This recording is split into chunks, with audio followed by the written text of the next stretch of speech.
My name is Brian Seabrook, and I'm here to talk to you about Apple's tax strategy. It's recently been in the news a lot, and there's been some misconceptions that have made it sound like Apple actually isn't paying the taxes that they're owed. So I wanted to take a minute to explain the strategy that Apple uses in their global operation. Apple's the largest electronics company in the world. We're all pretty familiar with their products. For example, this is an iPod Touch. They also have iPads, iPhones, etc. In 2012, they had net sales of $156.5 billion, with $100 billion being generated in overseas sales. Their international headquarters is in Cork, Ireland, and it's called Apple Sales International.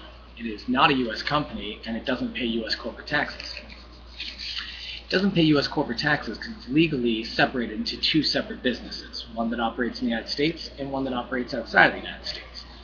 They specifically chose Ireland because there's a big difference between how the U.S. decides who's a tax resident and how Ireland does, meaning who has to pay corporate taxes to the government.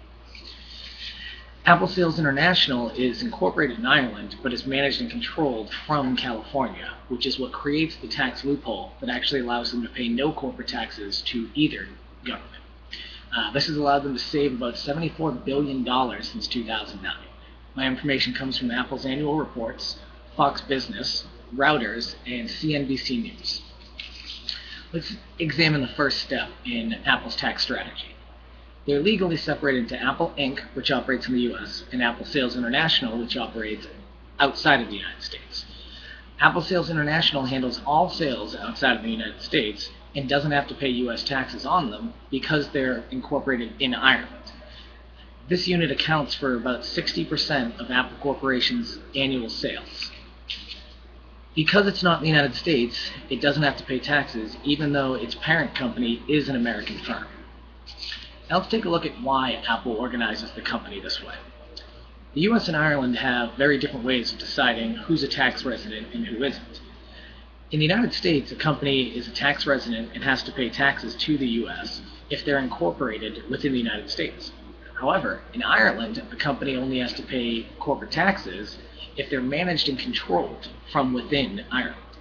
So Apple strategically incorporated in Ireland, but purposely manages and controls the company from California, giving themselves the tax loophole of having no tax residency. Now let's take a look at what Apple actually does pay. The top corporate tax rate in the United States is 35%. In 2012, Apple says they paid a 25% rate. The U.S. operation for Apple generated about $56 billion in sales, which means they paid about $14 billion in taxes.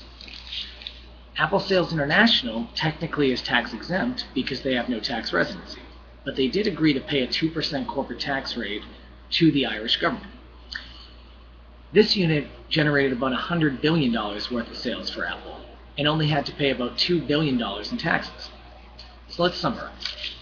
Apple operates as two separate companies. They have Apple Inc., which operates in the United States, and an international headquarters called Apple Sales International that operates solely outside of the United States. The international unit accounts for about 60% of the total sales for the company every year. And on that 60%, they only have to pay 2% in taxes because of where it's located. The U.S. government claims that this has saved Apple about $74 billion in would-be tax payments since 2009, but have also concluded that this practice is completely legal. So I hope that you've learned something new about Apple's tax strategy and how, although they are in a way avoiding taxes, does not mean they're not paying the taxes that are actually owed. Thank you for your time.